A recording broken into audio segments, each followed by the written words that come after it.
All right, welcome to a new episode of Sound Sagas. We're here to talk about music and movies. How could you talk about one without the other?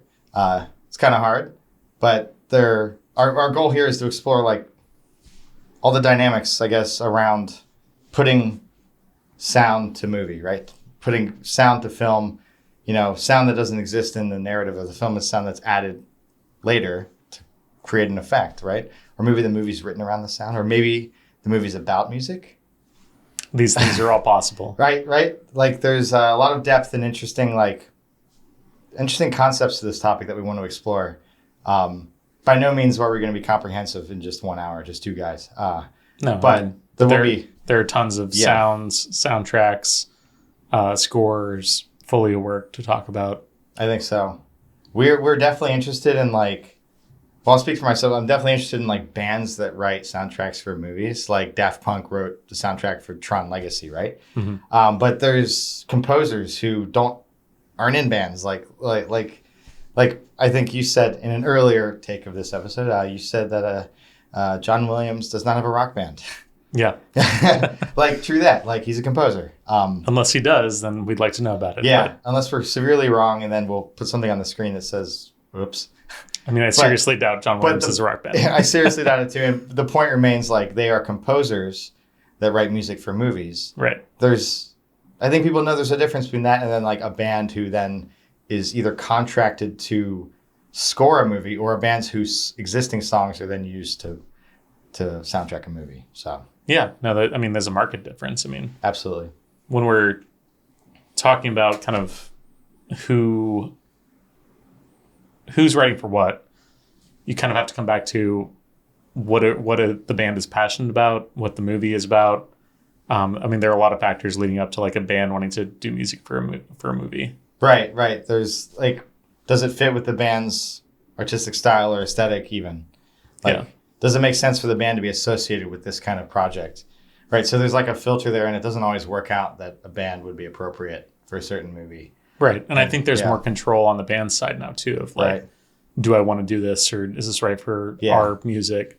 But some movies aren't written or even considered as needing a band. They're written and expected to have compositions from composers like Hans Zimmer, for instance, right? Right. Yeah. Yeah. I wonder if that changes how movies are conceptualized and written in the early stages. Will we have band music or will we have composer music, right? I'm sure it does. Yeah. And one of our kind of examples we looked up to was 2001, Space Odyssey. That originally had a score for it that was commissioned by Kubrick. Mm-hmm. They ended up not going with that. They went with classical music, which is also a theme in his other movies. Right. So, you can kind of start with something, end up somewhere, and not know, where you're going the entire time. Yeah. It just works, feels right. It's the right decision for the creative project. Yeah, that's right. And part of what we want to discuss is some examples of our favorite dynamics between movies and music, right? Examples where the music's obviously good, the movie's probably good, but where the dynamics are interesting, right? For instance, I'll talk later about 8 Mile, Eminem. Not only was he the artist of the music the movie was about, he was the lead actor playing himself in the movie about his music and his life. Right. That doesn't happen every time with movies like Bohemian Rhapsody, which had an actor play Freddie Mercury. Obviously, Freddie Mercury not being alive, unable to play himself, but in any case, he was not himself in the movie. Yeah, and it kind of runs that line between what's a biopic or biopic, right? What's a drama, or what's kind of a in between where it's writing both lines. So throw some out there. What sticks out in your life or what you've seen that really impacted you movie and music wise? I kind of didn't put this in my notes, but the Bob Dylan retrospective that had a bunch of actors playing him, and used different music throughout the entire movie, covered by different artists of his music, was pretty impactful, actually. This was cool. Yeah.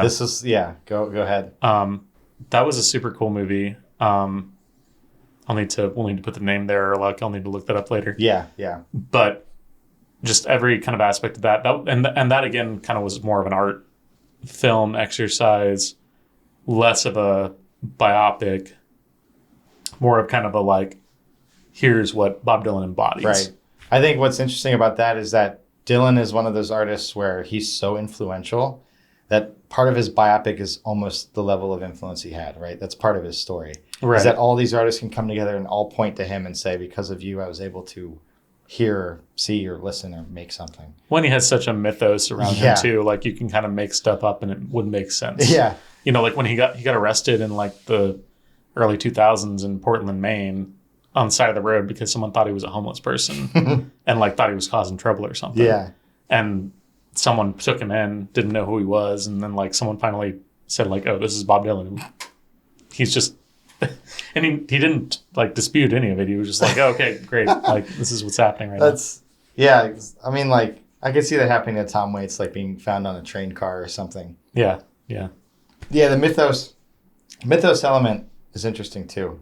Like obviously that plays into the nature and quality of the movie as it relates to music. Yeah, and that kind of ties back into the, 8 Mile, where like Marshall Mathers with Eminem was building his own mythos around his kind of coming into his own story. Mm-hmm. But there are plenty of movies that don't do that and use music effectively or as effectively as those movies. Like, I mean, you and I know about the Trent Reznor, Atticus Ross partnership on the many, many, many soundtracks they'd done and scores they'd done for movies. I mean, there's a laundry list, but yeah, it seems like they have a certain niche, and if the movie fits that personality, then they are active and able to go in there and do it. What's interesting though is it's Trent Reznor. It's not Nine Inch Nails. Right. Yeah. Right. And so, Atticus Ross. Yes. Sorry. And so like they're separate. It's separate sounds, right? His composition is similar stylistically to the music in Nine Inch Nails, but yeah, and he verged they're not from the that same entity earlier too with Ghosts, all those kind of acoustic tracks. Okay. I think it's just an exercise that they use to like kind of stretch their wings a little bit. Gotcha. But I mean, they're good at it. Yeah. So they keep getting jobs. Well, that's the thing. Like, it's an extension of their art. Their voice and their art has more to say than just one band can be a channel for, right? Like, obviously, those compositions and everything, like, known and appreciated. Yeah. And I can empathize with that too. It's if you do the same thing for 20 or 30 years, you kind of want to do some other stuff. Yeah. I like you mentioned Trent and leading the Nine Inch Nails because, and I think you wanted to talk about David Lynch, but specifically in Twin Peaks, The Return. Was it The Return? Twin Peaks. The new series. The of Twin newest Peaks. one. Yeah. I think it was called Twin Peaks: The Return, which is kind of a generic name for it, but whatever it was called, there's at the end of one of the episodes, there's a performance by Nine Inch Nails. Well, and he was on Lost Highway, yeah, which he wrote a song for. I think at David Lynch's request. Okay. But yeah, those two have always been intrinsically tied a little bit. And I think stylistically, it makes so much sense. Like there's crossover there between. What's interesting is we're comparing movies now or television to music and saying there's like a cross, there's like a connection. Yeah. Yeah, almost a phantom thread. Yeah, it is the phantom thread. It's a little indescribable, but like you can kind of like imagine if Nine Inch Nails, for instance, was a movie, right? And imagine if Twin Peaks was music. If you play that exercise in your head, you may arrive at the same. Yeah, and people have actually, done. I have a covers record of Twin Peaks songs done by other artists. Right. So it is, that medium is appreciated by like artists kind of across the board. Yeah. And to not totally lose my phantom thread segue. Yes. Johnny Johnny Greenwood is also of Radiohead, a pretty active soundtrack score artist, but Phantom Thread was one of his like kind of crowning achievements as like a scoring. I mean, for that movie, I feel like the score is almost equally as important as the visuals for it. Okay, yeah. There are movies like that. There are TV shows, movies, and film like where the music is like takes a significant portion of the experience. Yeah. For the viewer, right? Or the listener at the same time. Yeah. Yeah, I guess like too on that point, like what's something you've seen I guess in the past that was like just impactful because of the music paired with that visual. Like, do you have a kind of recollection of something? Yeah, I can mention something recent, like I guess semi-recent. Like, it's 12 years old now, but the movie Drive with Ryan Gosling in 2011. Oh yeah, iconic. Yep, and the director, I think Nicholas was his name, Refn. I'll put a correction, but the director of that movie, I think, was involved in also the production and the music and the scoring, or however it worked out. Nevertheless, the movie as a whole, like, almost depends on the soundtrack, right? The soundtrack sets the tension of the car chases. It sets the mood of the calm before the storm when, like, bad things happen. And it also, like, I guess the electronic sort of, like, futuristicness of it, of the music selected for it, and the dreaminess of it, and the slight, like, vapor wavy tendency to it. I think I might get in trouble for saying that, but, like, it's a little bit on the road, right? It's a little bit moving, and, like, it gives it this, what's an old school car chase, like bloody movie, really violent movie, like kind of a modern or postmodern aesthetic. Like this sense of, like, dreaminess, and it's almost like these characters don't know what they're doing, what's going on. Like, they're sort of floating in this unknown relationship with threats of violence and everything, and they're coming to conclusions and taking action, sometimes spur of the moment, and the music is right there all the time, right on that note. I think we'll pause. Well, to talk about that a little bit more, what do you think about some other car movies that are heavily dependent on music? The new Mad Max, Fury Road. That's more like film score style, right? Yeah. I mean, kind of, but it's very interactive with what's going on, right? Like in the movie. Oh, definitely. Yeah. Yeah, if you watch that movie without the score, it would, like, be unusual. I mean, there's a whole character that is a guitar person. Exactly, on a sling, literally on that giant vehicle made of human bones and whatever it was made of, twisted metal, and playing the guitar with the flamethrower coming out of it. Right. And fun fact, Nick Zenner of the Yeah Yeah Yeahs wrote a lot of that music. Oh, really? Yeah. That's dope. That's really cool. Little tidbits like that are always nice to see. So what do you think of that aesthetic for the movie? Do without it or keep it in? I mean, what's the take there?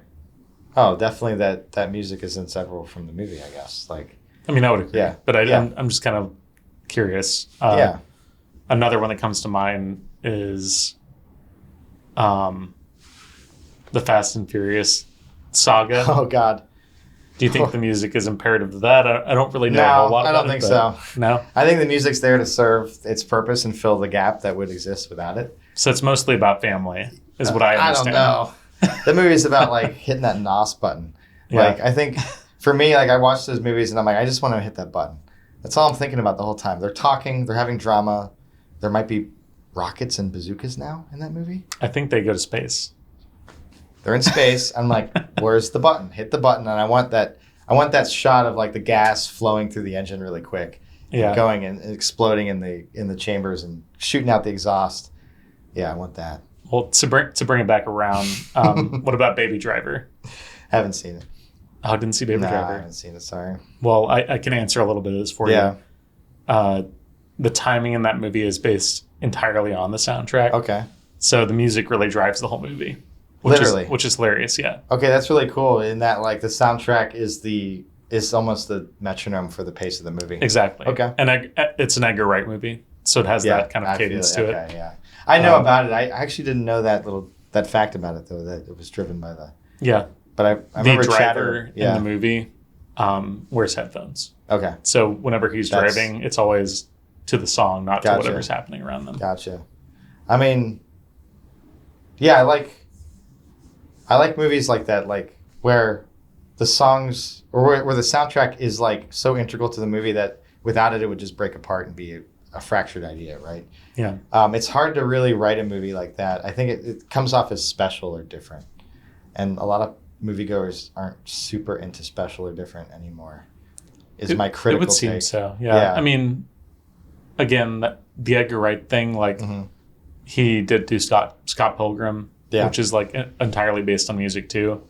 Like, in the comics that the movie's based on, there were tab tablature and like lyrics written into the comics, so you could like play the songs and like play along really with the characters. And then in the movie, it's like every second act is a song or someone doing some sort of musical thing. Gotcha. Yeah, and like there's directors and movie and filmmakers who don't. I mean, who go that far and do that, and there's also ones that don't. Right. Right. Like, not to be hypercritical, but like of like Marvel movies and all the action hero movies, I don't think the music there generates as much attention. Does it? The only ones that stand out to me are the Guardians movies. Okay. Because they have so many throwbacks in there. Right. And like there's a nostalgia. Yeah. There's a nostalgia factor with it. But also James Gunn does that with a lot of his movies. I feel like he has a very particular soundtrack. Okay. The new Spider-Mans though and all that, like they have soundtracks that are great and professional because that's what they hired and that's what they got. But like, I mean, I don't know. Although the Spider-Verse stuff too, I would disagree a little bit. Okay. There is that Post Malone song "Flowers," which was like pretty integral to the first Spider-Verse movie. Gotcha. But Marvel movies as a whole, I couldn't name like a single song within those. Like it's Guardians and like the animated Spider-Man movies. Gotcha. Yeah, which is interesting because they are very like action movies. You think there would be a memorable kind of action song. Yeah, we're gonna get blown to pieces and smithereens by commenters for the last 45 seconds of comments. Yeah, but which I love. I think that's amazing, and we're keeping it because like, I guess the point is like. Call those songs out. I mean, I would like to know what they are. They exist, and there's always there's always things that slip through the gaps. There's no hard and fast rules, but we're trying to get to the general point of like there are compositions for movies that are not meant to be albumized. They're not meant to be like marketed as music. Yeah. Yeah. And I mean, I guess you can. People buy soundtracks. You did kind of touch on that though with like the Marvel movies because the most memorable ones do have really impactful songs in them. Yes. Like Iron Man, the first one. God, well, yeah, duh. Yeah. But again, that Spider-Man movie, people know that song very well. Yeah. The Guardians movies, people know those songs. Yeah. I mean, like I didn't hear a few of those songs since I like had a mixtape of them from someone that thought they were cool songs, you know, like. Do they sell like for every new Batman or every new whatever movie? Do they sell like an album soundtrack? For the Guardians ones, they put out cassettes. Okay, they did. For sure. Because that was a part of the movie. Did they do that for Batman, like the new? No, none of the other movies I know of that they put out. Yeah, those movies have soundtracks and scores, unique. But you can't buy the score. They don't market and sell the CD, like the score, do they? They might. I'm not sure if they do. Right. I know the Guardians ones, they did tapes. That's the best way. That was unique, yeah. I think that difference is the best way to describe, I think, what at least I'm trying to get at is that movies exist where the film scores are just not meant to be put on a CD and played in your car stereo or listened to. Like, they kind of make sense doing that if you enjoy that style of music, but it's not common, right? It's. I mean, there are movies for that and movies not. Yeah, for and then there are like movies where like you buy the soundtrack the moment the movie comes out because it's that good, right? There's that whole range of movies, and I don't think one's better or worse than the other. Like you can have a great movie at either end of the scale. Yeah. But it's interesting that scale exists. And actually, that's a good segue into John Bryan, who I wanted to talk about, who has scored a number of movies over the years. Most significantly, Magnolia, with a lot of Amy Mann songs. He did I Heart Huckabees, where he sings a lot of songs on that. You're just naming movies that kill my heart. Yeah, I love these movies. Well, he writes killer songs, and he produced a lot of Elliott Smith music too. Okay. He was the one who put together the Elliott Smith tracks after he passed and like made kind of From the Basement on the Hill, and he produced all of like Figure 8, I think. Okay. No spoilers at the end of Magnolia, that music that concludes that movie. Yeah. Spectacular. Save Me. I can't remember the exact. No, Save Me is the most popular song. It's when the thing happens at the end that's shocking and surprising. Yeah. I don't know spoilers, but like something happens at the end is shocking and surprising, like every movie. But the music at that moment is on point. And he is an example of like someone who you could download that soundtrack and it would be equally worthwhile. That would be it's an album. Yeah. Yeah. And he's also kind of a musical savant too, where he can compose things in his head and like has all these ideas. Right. He actually worked on the latest movie that Charlie Day wrote, Idiot. I think it was The Idiot. Oh, I heard about this. A new comedy that he wrote, which I thought was, I mean, I haven't seen the movie, but I thought that was crazy that he got him. Yeah. So yeah, John Bryan is someone to look up and kind of learn more about if you don't know. Yeah, he's not like the household Hans Zimmer name, but like no, he's not. You've probably heard of a movie he's done, or have seen one, and then knowing his name and looking him up, you'd be like, oh damn, like yeah, a lot of this music is really good, isn't it? Yeah. And I'm sure you've heard his music too, at one time or another. That's awesome. I love films at that level of appreciation where you can mention them around people who watch movies and they know kind of what they are. You're not getting like super deep cuts at that point. Right. But like if you do cut deep, just as the quality of film you find changes, I think the quality of the music you find changes, right? Like the more underground you go in movies, in the movie world, things change. Yeah. Well, I think people tend to spend more budget on music if they're not spending it on CGI or on like expensive actors. You tend to have more money to do more creative things with your external entities, I guess. Right. I guess at that point, you got to consider, I guess in filmmaking, the visual being the primary expense and consideration. Definitely. I mean, other than actors. Yeah. Oh, yeah. Anything visual related, obviously the actors themselves, actors and actresses and whoever themselves, but like audio for some productions at certain budgets will come second. Yeah. And that's just a bummer. I mean, about some things. But that doesn't mean, again, like that might lower your chances of finding things that are what you consider good, but that doesn't mean there aren't great things that exist at that low budget, of course. It's like, like a big lesson, never restrict yourself based on like popularity or budget. You never know what you'll find. When it's not just movies too, like on TV. Yeah. There's a lot of great stuff out there. Can we talk about Twin Peaks again? Yeah. You don't have to if you don't want to. Any serial, like the soap opera effect, with the dramatic music and the crying. Yeah. I mean, itself a certain moment or shows that seek out good music usually end up being better shows. Mm-hmm. I watched Scrubs for many years, and Bill Lawrence is a big proponent of indie artists, and so was Zach Braff on that show. Right. So there were tons of songs on that show that I'd never heard before. Like The Coral was a band that was featured that I would have never discovered. Man, Scrubs was a show for the people. I love that. That was a great show. Shens were on that show. They were in Garden State too. But, a lot of bands in that show that Colin Hay from Men at Work. He has like a whole solo career that's great. But they just put that in because they were like, oh, we really like this music. Right. How can we elevate this stuff more? And I mean, Twin Peaks is another example of like people who care about music. Yeah, clearly like someone who's invested time and effort into having nuance and taste in certain things and an aesthetic, going for a style and nailing it as far as selection of artists to feature. Yeah.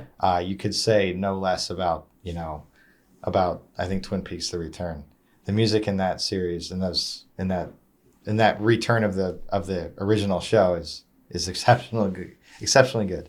Yeah, and that's all David Lynch, Yep. He just has an ear for it. Mm-hmm. And same thing with Bill Lawrence or any showrunner who wants to pay attention to that kind of thing. It's interesting you say like Lynch had an ear for it, and that implies that Lynch has a vision for how his movies will sound, and we interpret his whole artistic vision like we say something's Lynchian. We're also invoking what Lynch's like desire was to sound like, and you could say the same about Kubrick. Like Kubrick. Mm-hmm. had a style that went beyond his visual. He had a musical style too, always with the classical, always with the Strauss, right? He did something that maybe other people also did, but he made it his own. Like he made it his sort of his. Well, and that's what art is taking something that exists and then making it your own. I think so. Yeah. I mean, there's in a way reinterpreting or repositioning it. However, yeah. Because there are reinterpretations of their stuff now. Even like there's a whole soundtrack, a reimagined soundtrack of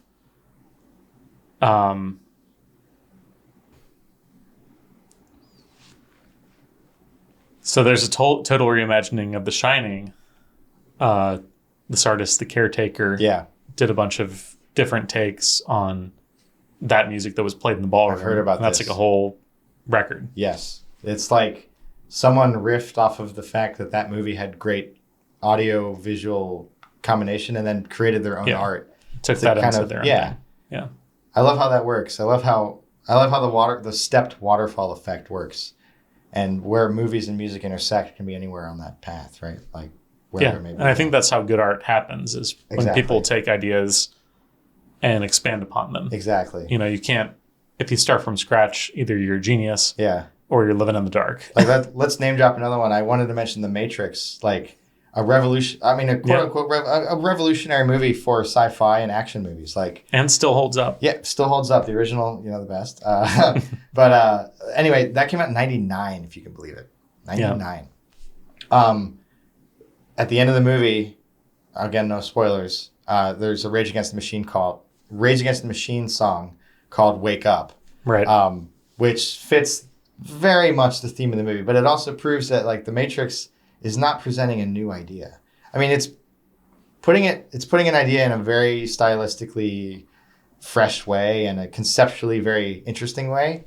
But the idea of wake the hell up from your brainwashed existence, whatever it may be, however you want to define the story around that, like, is not new. It's tried and old. But it's important. It's very important. A simple, important idea. Yeah, and that's why that movie kicks ass, and that's why that song kicks ass, and that's and why Rage continues to kick ass, because absolutely those songs are all based upon simple principles too. Basic principles, right? Principles that sound basic, but in reality end up more complicated than they have to be. Is sort of what these things are about, like. But the fact that movie and that song go together so well is just it is impressive. I forgot that was the outro to that movie. And that was the only time that any movie in the Matrix series, I think, used Rage Against the Machine. They had other artists for the closing credits.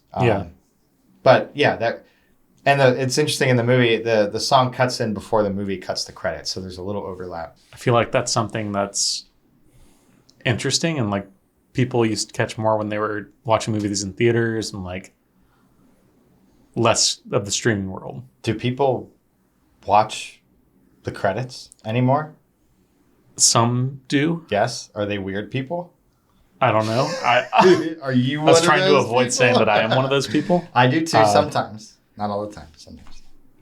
So I just saw a new movie, Past Lives, which I really enjoyed. And there was a song written by Sharon Van Etten for the end credits for that movie, which was awesome and excellent. I wish it were in the main movie, but it also didn't fit in the main movie. So like it was written for those credits. Okay. And there are a lot of cases where that is what happens, which I think is great. But it's also interesting, like how many people are seeing those and hearing those songs. That also happened for the D&D movie. Okay. That like Chris people stuck around. Pine and Hugh Grant and all them were in. Mm-hmm. Yeah, but they had a very animated credits and it was very enjoyable to watch. Okay, so it was like its own production, the credits. Right, but they had a custom song for that and everything too. Of course, yeah. That's cool. I think doing the credits up that way almost is a necessity if you want people to pay attention at that moment. Although I do recommend that if there is music during the credits, I'm assuming it's been selected to help you digest or integrate what you've just seen. Like that few crucial moments after you watch a movie. Yeah. Sometimes it's best not to stand up and just go out into like the fluorescent hallway of the movie theaters. Sit down, let people walk by and just like think about it for a second. Right? Well, and that does seem like what it's meant for. Exactly. Like to digest the thing. This is music as utility, but also as art, right? Like it's used for a purpose, but the music itself goes beyond the purpose. It's music. Yeah. I just don't think people realize that. No, they don't. Which is unfortunate. Like, and like, don't feel guilty if you're one of those people. And like, I am in many cases too, and we all are. Like, but like, if you just think about it a little bit deeper, sometimes you arrive at a point where like, oh yeah, maybe just sit there for a second and digest and see what happens. Yeah, or just sit down for a second. Some movies though, you can't stand up. Like at least for me, like some movies I see and I'm like, that hit me so hard. Like I'm pretty much grounded for the next 20 minutes. Yeah. And definitely need some music for it. But yeah. Oh God. You want to just completely flip from, we should flip from like dramatic and ending to like something to the beginning, right? Like the beginning of a movie. Who else? I mean, you can't not mention James Bond, right? No. Talk about openings. Iconic theme. I mean, every person who's anybody is written for a James Bond opener. It seems like it. They're up to like almost 30 films now. And that's such a cool challenge for an artist too. It's like you're writing a song based on this kind of very simple melody, but it's so established that people instantly know what it's pertaining to. Absolutely. I have to mention my favorite right away because I'm already excited about it. But the first Daniel Craig Bond movie, 2006, Casino Royale. One of my favorite Bond movies because of its slow, methodical, less action-y pace. Well, also the very first Bond book. Well, oh, yes, correct. The original Ian Fleming book, right? And it was Chris Cornell, not a Soundgarden, but just Chris Cornell doing a song called You Know My Name, opening that movie. And it's awesome. Like, yeah, super cool song. Peak Cornell voice and performance, and like, rest in peace, like just to have that couple minutes of his voice. Was that Audioslave era when he was doing that too? I believe it was Audioslave era. Yeah. I believe it was Audioslave era. Whether the music, I don't think involved any of the Audioslave. No, I don't think so either. But I think it was that era. That would have been around the self-titled maybe, or because they had 3 albums. Yeah. Oh, man, 2006. Good band. Anyway, for a James Bond movie to feature such a prominent artist and then elevate that artist's craft and voice so high, I think I'm sure, did the New York Times like write an article about how good this song was or something? I can't remember. I mean, they typically get the best of the best for Yeah, that. yeah. Like Adele has done one. Yes. Paul McCartney has done one. Yeah. Live and Let Die is like one of my favorite ones. That one lives forever. That one's amazing. Yeah. I can hear it in my head right now just because you mentioned it. Yeah, I mean, they're all iconic. Yep. And that's music again as a purpose, but like they're not creating scores for these opening sequences. They're asking musicians to come in and write capital M music to really be the leading part of this whole movie. And hilariously, it is like a very subsect of the movie, and then the rest of it doesn't really play into music at all. Right. It's almost like an opening sequence that just primes you, but doesn't give you any information about what's to come, right? Yeah. Exactly. Or sometimes it goes into a little bit of the plot, but maybe with the silhouette characters, sort of. Yeah, I mean, it's a little there's always a gun, sometimes. there's always a bullet. I mean, that's James Bond, right? Yeah. That's cool. And like I got to mention another one. I got to mention Wayne's World. Yeah. Because I mean, like that. First of all, I'm also kind of about music too. Yeah, I mean, about music nerds. Yeah. Obviously. But the fact that they have that Bohemian Rhapsody scene in the car, that's like such an iconic scene. And if you're of our age, like the 30-somethings now, I think that movie would have hit prime time for you, right? That was a big one as a kid. And I remember getting into Queen because of that Bohemian Rhapsody scene. And now Queen, one of my favorite bands of the classic rock era. Well, Wayne's Gear Lust, Wayne's Gear Lust for Excalibur, like the Strat. Yeah. I mean, Olympic white Strats are rare in like that year. And Garth's ability to play like amazing drums in his mind, and then like like, it's a very like music nerd movie. It is. It's like it perfectly showcases. I think it's a real movie because they're not putting the Wayne and Garth on a pedestal. Like they're kind of dummies, you know. Like, and they're kind of just like good-hearted, but just like they're nerds who messed up, and they're just into music. They're very real characters. And I appreciate that movie for using real music too. Yeah. Very, very fun, but relatable. I think so. That movie. Yeah. And that's another way, like you can take an existing song and transform it. You can take an existing song and transform your movie around it, right? Mm-hmm. Like that scene of them, that scene of them in the car, having a good time to Bohemian Rhapsody, like really. Like, if you were to just tell that movie in one scene, that's pretty much what it is, right? And probably how they reverse engineered it, being like SNL alum. Yep. improvisers, they were probably like, oh, people do this in a car. Mm-hmm. So how do we make a movie out of this sort of thing? Right. Kind of like the Blues Brothers. Yeah, know? And Wayne's World, originating on an SNL sketch, Mm-hmm. Has always been of that like very SNL-y sort of like what's the real life take of this? Like what really happens here and how can we make it funny? Yeah, and it's that same ilk where it probably came from like 2 or 3 scenes that were silly and fun like that, and then just let's build a character around that. Yeah, I think this is also, if you broaden this, like movie nerds and music nerds, like a lot of overlap. A lot of overlap. Like it just goes hand in hand. I mean, we're not charting any uncharted territories here. Like clearly, like music and movies, a lot of overlap, but the way they overlap differs so much. Yeah, like you have your James Bond openings, you've got your Twin Peaks closings, and you've got all sorts of dynamics in between, right? Yeah. And a lot of things to choose from. You know, you kind of have to ride the gamut of whatever movies you want to get into and music you want to get into on top of that. There's like a kind of overlap that, you know, you might discover new music you like or new movies you like based on whatever you're trying to I will tell work you for sure that Daft Punk fans probably saw the soundtrack for Tron announced and then probably went and saw Tron because, I mean, that had to have happened. Like people into Daft Punk might not necessarily be into like Disney's Tron, Tron franchise, right? Right. Or not even know what Tron is. Exactly, yeah. And honestly, that movie was kind of like, why are you guys remaking this? Like, does anyone care about Tron? I mean, like, bottom line, great movie, I think. Actually, pretty good movie, not great movie. Great soundtrack. Mm-hmm. Like, killer soundtrack and perfect for a lot of those very dynamic and neon-soaked visuals of that movie.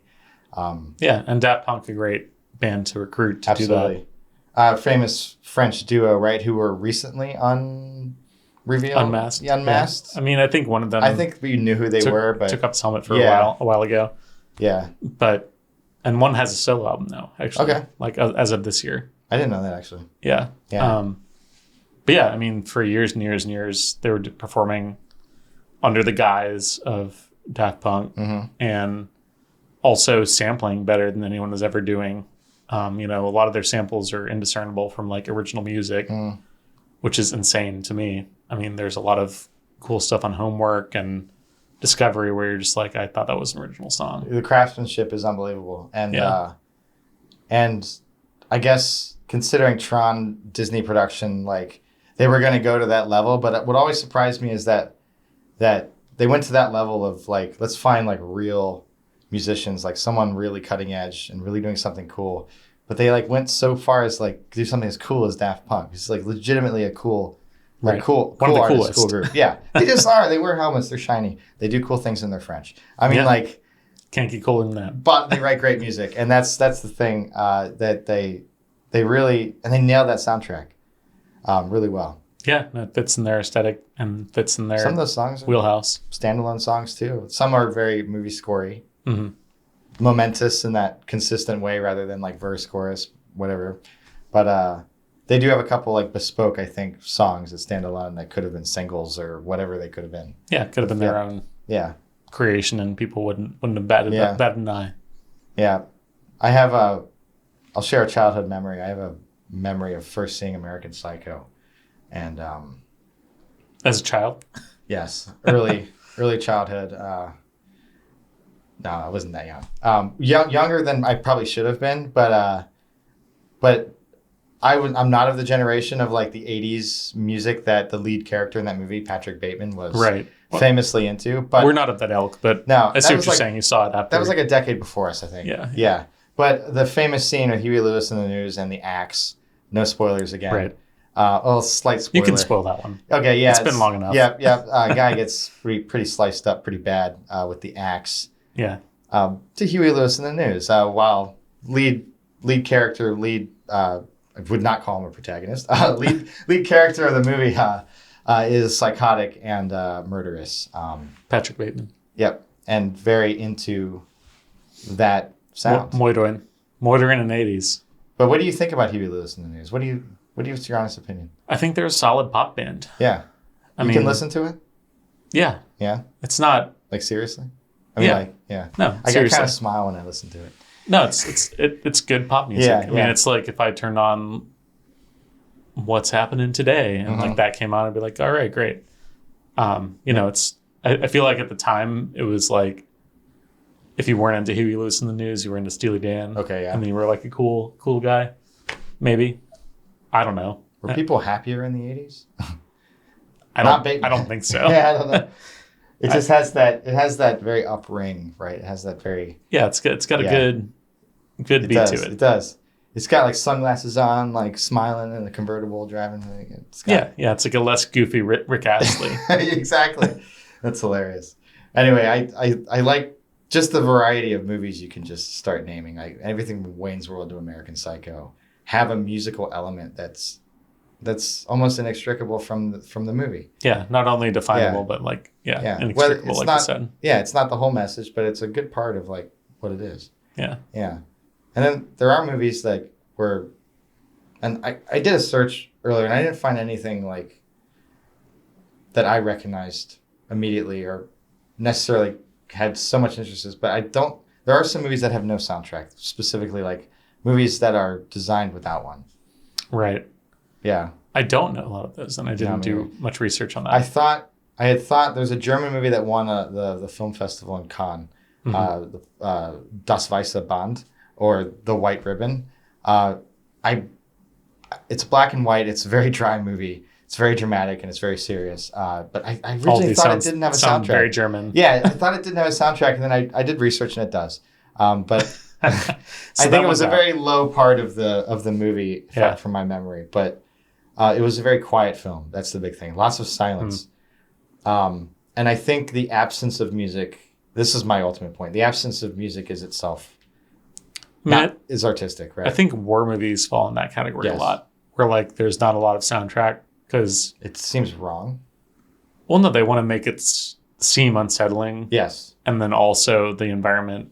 You're not going to be listening to music. No. Usually, the only part in war movies where there is music is in like the downtime or the bunkers or whatever, or the individual one-on-one dying scene, right?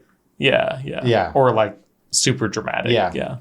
And then it's not a rule always, but you're right. Like a lot of the time they'll remove the soundtrack or the music and just, if they're trying to depict reality, if they're saying this is as close to as real as we can make it.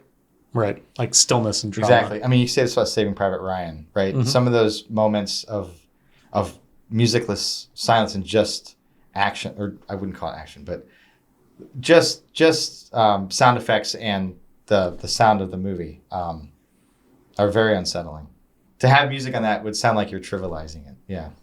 Yeah, and it's about the action. It's not about like the sound of it. Although in war movies too, it's like the sounds are super impactful because it's like a bomb or like the sound that a plane makes when it's diving and things like that. So a good example of a war movie that doesn't follow this rubric necessarily is Apocalypse Now. Yeah. With The End by The Doors and then Ride of the Valkyries, right? Right. Yes. And a lot of Vietnam War movies follow that, musical tradition. Yes. I wonder, I don't know if Apocalypse Now started it. It very well may have. I'm not informed enough on that immediately to know, like, if they started it, but definitely helped make it iconic. I associate Creed's Clearwater revival with a lot of that sort of footage. Yeah. But again, that movie, especially the Doors song, really, because that song in particular is a different song from the rest of the Doors songs, right? It's more Homeric, it's bigger, it's less structured, it's almost like bluntly emotional, and for it to hit again, no spoilers for the movie, it hit at the right point. It's a good example of like a war movie that uses music like that, but. Yeah, definitely. Yeah, but that's a critical war movie, right? There's different types. Right. And it's also very like dramatic in the way that it's presenting it. Yes. Like it's not it's a Gonzo movie. Definitely. Yeah, it's a Gonzo movie. But it does that very well where it's like it knows what it is. It does know what it is. It's not purporting to depict reality in a deceiving way. It's saying this is not reality, but this is the emotional reality. Yeah. The emotion you feel from watching this is similar to an emotion that may have been felt in real life. Right. The Gonzo This is the unreality of someone actually experiencing exactly. this.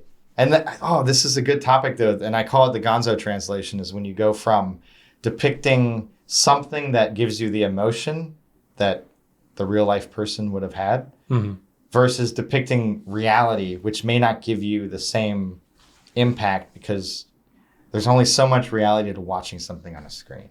Right. You have to exaggerate, you have to illustrate, you have to be painterly to really impact someone in the right way, in the way that you as an artist want to impact them. This goes for music in movies and movies, right? Mm-hmm. Yeah. I really felt that about the movie Old Boy. Did you ever see that? No, but I know enough about, yeah. Yeah, it's very chaotic and dramatic, but it's like someone going through certain things. Yeah. This is what they would feel like. I got anxious just reading about that movie, so I did not. I did not dive into that one. It's more disturbing than some movies. Yeah, yeah. It does have that element to it. Right. That's a good. Yeah, we didn't even talk about horror movies. I mean, we mentioned. I think we mentioned The Shining, or almost got to Kubrick and The Shining. We did talk about some Kubrick, but horror movies obviously being a big channel for music. I mean, I will speak as a metalhead a little bit about horror.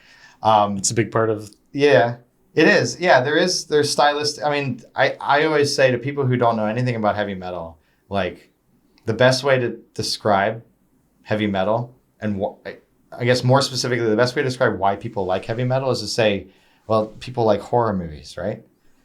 Like no one bats an eye if someone says I like horror movies. They're just like, oh, okay, you probably like, I don't know, The Exorcist, and that's like the most brutal movie of all time. It's a rough one, yeah. But you know what I mean? Like, okay, they're in the horror movies. It's probably not so much of a reaction as, oh, they're into heavy metal, because then people assume, I guess people have more presumptions about heavy metal because they know less about it than they do about horror movies. Horror movies being more saturated in pop culture. Yeah, and I think horror movies took some time to come around too. Like, I don't think that was as acceptable. I think it's more now than ever before, and more seen as an art form, like truly an art form, rather than just like, you know, slasher movies, which themselves, I'm gonna be honest, are an art form, right? Yeah, certainly. Until you get to like the real joke shit, the stuff's an art form. Yeah. Until it's jokerified. Exactly. And even some of the joke shit is funny and good and like an art form. So I'm just not going to say anything's not art unless it's specifically really, really, really dumb. Yeah. You know how I am. But the relation to heavy metal is important because not only is heavy metal used in actually some of the movies and horror movies, because it's aggressive and heavy and distorted, like it fits the aesthetic bill, but also like you can write. I think music in horror movies is used to enhance the horror, like always. Like that's almost always the primary goal is what makes this movie more terrifying, right? And heavy metal has a selection of terrifying songs and sounds for you to pick from, and I think they just go hand in hand. Yeah. No, they do go hand in hand. I mean, I think that's an accurate observation. Yeah. I wonder if it's the same with like sci-fi or comedy. Like, is comedy always indie rock? Is comedy always, what is it? I mean, I think there's some elements to that. Yeah. Like, sci-fi lends itself to like some proggy or dissonant type sounding music. Yeah. Maybe futuristic. Comedy does definitely lean towards indie, folksy stuff. Makes sense. Yeah. I mean, you definitely can get there's a whole business behind, you know, picking music for movies. So you can get behind some genres for certain types of movies for sure. I think so. What do you think about good old John Williams? What do we got? Star Wars, Jaws, Jurassic Park, Indiana Jones? Yeah, the big ones. Right? Like without his sound, those movies wouldn't be what they are. But then again, like... Yeah, I mean, he saved Jaws. Mm-hmm. Jaws is one of my favorite movies and would also be a really stupid movie without the music. It would. If you watch Jaws without the music, it is a very stupid movie. Yeah, I mean, like, you can't...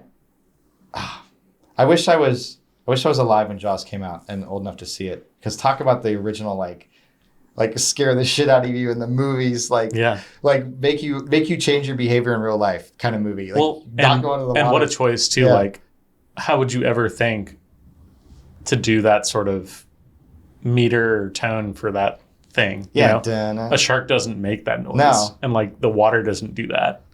That's just a scary noise. And it seems to fit very well. It does. And like the fact that it's the fact that now kids when playing in the water will play Shark and go dun dun dun dun. Yep, and the fact that that's just become the sound of being chased by a shark. Yeah. Like, and I mean, the man knew what he was doing. Brilliant. That's iPod level brilliant, right? Like that's like creating something that sticks forever. I mean, it doesn't hurt he was paired with Spielberg, but yeah. I mean, well, great movie even without. I mean, great movie because of the movie itself as well.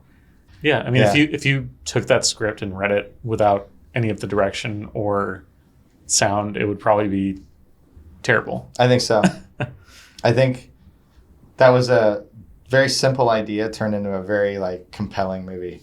Yeah, and not even just simple. It was a little bit overcomplicated. Yeah. Because like, why'd they need to be on that island? Like, why were they? Okay, yeah. Some questions arise. Why was he? Yeah, there were just a lot of things going on in the movie that didn't make a lot of sense, but you didn't care about any of that because the shark was so scary. Because it was so fucking scary. Yeah.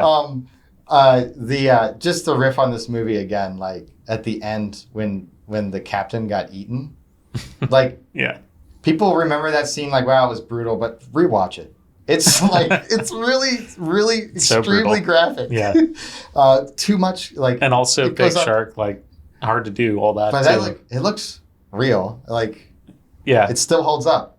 You can't say the same about movies even older than or younger than Jaws. No, it's true. It still holds up. Speaking of Jaws, too, like other big movies, like that you might not think about the music immediately, but definitely makes an impact.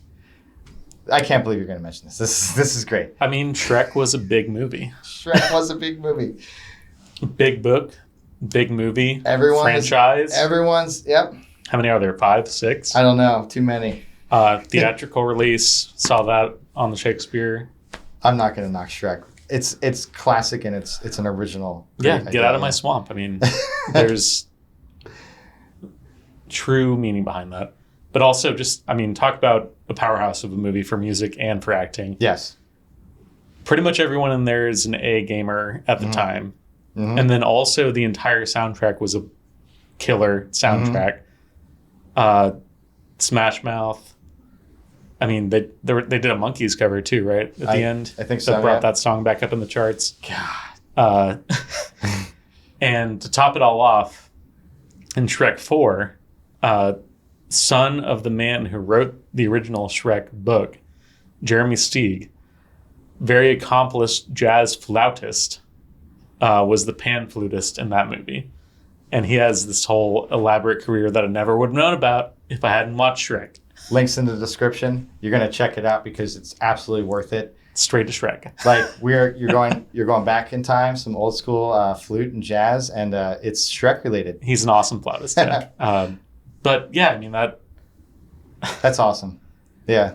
I mean, I don't know what else to say about that movie other than like people love it. The soundtrack's great. No notes. That's it. That's perfect. That's enough. That's all you have to say about Shrek. People know. Yeah. People know. And get out of my swamp. Anyway, let's wrap it up here. That was awesome talking about movies and music. I love the topic, and we missed plenty of names, but we could go on forever. And we want to hear more from you. Yes. Like talk about like in the comments. What do you guys think is like the biggest and best, like, let's say, integration of movies and music? Like what example stands out for you personally? Like what hit you the hardest? Yeah. Give us films, artists. We want to hear. We want to check it out. We need to refresh our queue for some watching and listening. So the more we have from you guys, the better. Super appreciate it. Also, Shrek shout outs. Get in the comments. So for the 5 or 6 people out there who are into Shrek, we recommend that you get in touch with us at 1-800 Shrek and Shrek 044. And we'll chat it out, Shrek. Yeah. Yeah. Oh, we need to make we have to say like and subscribe, right? We need to make a number for this too. Oh yeah. Well, coming soon in Sound Saga is a voicemail feature. You can leave us voicemails and we will listen to them. I'm worried because I know what I would do. You know, yeah, I know what I would do. I know what I might do. Talk about Shrek. Yeah, like a 15. Yeah, we're gonna have like a 15-minute fart. We're gonna have like a 30-second cutoff on this voicemail, I think. Yeah. Or maybe not. We'll see what happens. We definitely want you to like, subscribe, whatever you can do to follow us, get notifications about new episodes. Yep, Sound Sagas on Facebook and Instagram. And .com. And .com. We're at .com, yeah. Read the blog. We're going to keep writing it. Yep, we have a blog. Yep. And, like and subscribe, smash it. I think so. All right, we'll catch you guys next one. Peace. Hey man, what you doing by myself? If I tell you what, boy, I say, hey man, what you doing by myself? A snatch. I say, hey man, what you doing by myself? A big fatty titty white boy. I say, hey man, what you doing by myself? A snack.